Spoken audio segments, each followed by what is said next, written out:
જોડા ગામેથી 18 વર્ષીય છોકરી ગુમ થતાં પોલીસે તપાસ હાથ ધરી।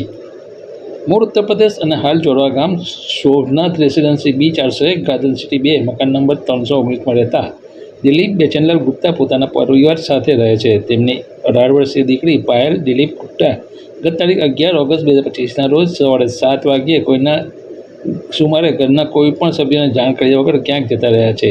તેમની ઘણી શોધખોળ કરવા છતાં નહીં મળતા આજે કલાક 19:25 વાગે પલસાણા પોલીસ મથકે ફરિયાદ નોંધાતા પોલીસે શોધખોળ હાથ ધરી છે। આ છોકરી શરીરે પતરા બાંધાની રંગે ઘઉં વળાને તેની ઊંચાઈ 5 ફૂટ 1 ઇંચ છે।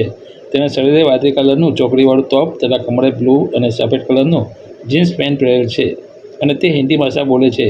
આવી છોકરીને કોઈને માહિતી મળે તો પલસાણા પોલીસ મથકનો સંપર્ક કરવા જણાવ્યું છે, જેની આગળની તપાસ પોલીસ સબ ઇન્સ્પેક્ટર AK રાવલજીએ હાથ ધરી છે।